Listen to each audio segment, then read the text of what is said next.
तीन दामाद की सास पार्ट 2। अब तक आपने सुना कि कावेरी जी अपनी तीनों बेटियों ईशा, मोहिनी और सुहाना की शादी तीन घर जमाई लड़कों के साथ करवा देती है। उन्हें लगता है कि ये लड़के शायद घर का कामकाज संभाल लेंगे, लेकिन उनके तीनों घर जमाई बहुत आलसी थे। वो नौकरी भी नहीं करते थे और बाहर का काम भी नहीं।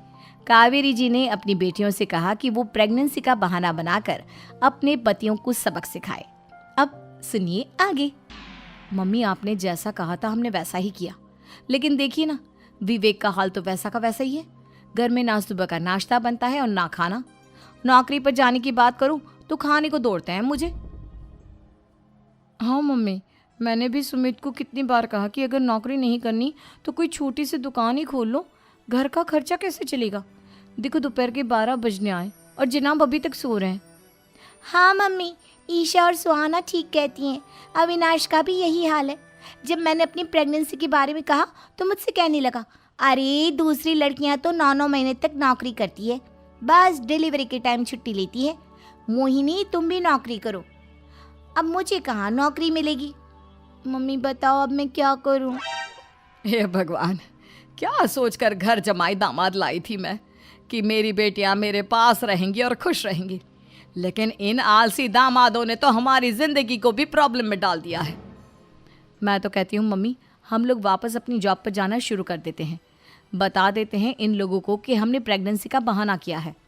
नहीं नहीं बेटा, ऐसी गलती भी मत करना।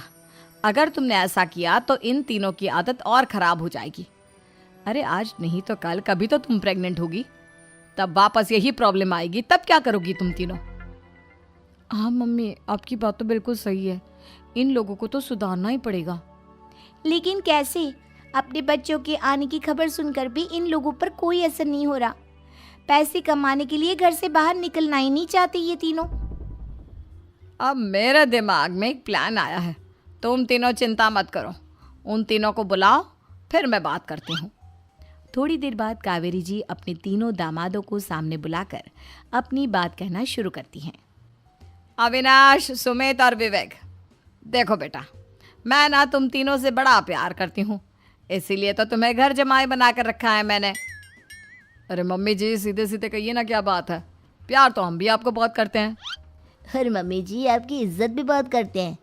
अरे भाई, आपके जैसी सास और कमाने वाली बीवी सबको मिलती है क्या?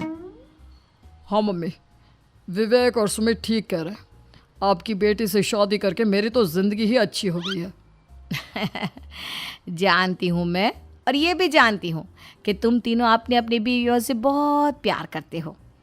बेटा, बात ऐसी है कि हमारे कुल गुरु ने कहा है कि प्रेग्नेंट होने के बाद मेरी तीनों बेटियाँ शुरू के 4 महीने हमारे गांव में जाकर रहेगी, जहाँ मेरे चाचा जी रहते हैं। अरे लेकिन क्यों मम्मी, गांव में जाकर रहने की क्या ज़रूरत है इन तीनों को? वो क्या है ना बेटा, हमारे परिवार को एक श्राप है। अगर मेरी बेटियों ने यहाँ पर बच्चा पैदा करने की कोशिश की तो उनके बच्चों को कुछ भी हो सकता है। इसलिए अब से लेकर 4 महीने पूरे होने तक इन्हें गांव वाले घर में रहना पड़ेगा। हाँ, तो इसमें प्रॉब्लम क्या है मम्मी जी? हम भी वहाँ जाकर रहेंगे, पिकनिक मनाएंगे। अरे भाई, बीवी जहाँ हम भी वहाँ। हाँ यार, आइडिया तो बहुत अच्छा है।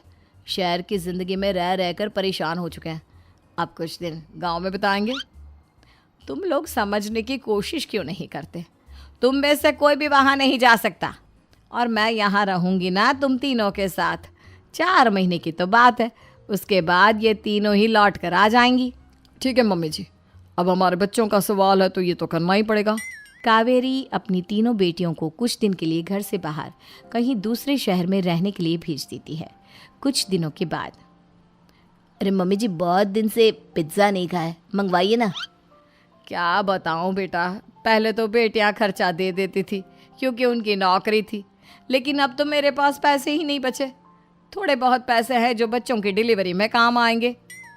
लेकिन मम्मी जी, आपकी बेटियों को वापस आने में तो अभी बहुत वक्त बाकी है। वही सोच सोच कर परेशान हो रही हूँ। सोच रही हूँ कल से दूध भी बंद करवा देती हूँ। अब दूध वाले को देने के लिए पैसे भी तो नहीं है ना। अरे नहीं नहीं मम्मी जी, अगर दूध भी बंद करवा दोगी तो मुझे चाय कहाँ से मिलेगी? और चाय के बिना मैं तो मर ही जाऊंगा। क्या करूं बेटा, इसके अलावा हमारे पास कोई ऑप्शन नहीं है। मेरे पास पैसे ही नहीं बचे। इस तरह कावेरी जी धीरे धीरे अपने तीनों दामादों को पैसे देना बंद कर देती हैं और घर में खाने पीने की चीज़ें लाना भी बंद कर देती है। अब वो तीनों बुरी तरह से परेशान होने लगे थे और इसलिए एक दिन तीनों प्लान करके घर से बाहर निकलते हैं और बाजार में जाने के बाद यार अच्छा खाना खाए हुए कितने दिन हो गए, पता नहीं कब अच्छा खाना मिलेगा। हमारी बीवियों के जाने के बाद तो हमारी हालत भिखारियों जैसी हो गई है यार। कुछ भी हो, मुझे तो आज पिज्ज़ा खाना ही खाना है। जेब में 1 रुपया नहीं और पिज्ज़ा खाएगा, कहाँ से आएंगे पैसे? अरे देख वहाँ सामने बोर्ड पर क्या लिखा हुआ है, कंप्यूटर पर काम करने के लिए एक आदमी की आवश्यकता है। भाई मैं तो जा रहा हूँ, काम करूँगा और शाम तक पैसे लाकर आराम से पिज्ज़ा खाऊंगा। जा जा, तुझे कोई काम नहीं देने वाला, हम तो घर जा रहे हैं। चल भाई सुमित।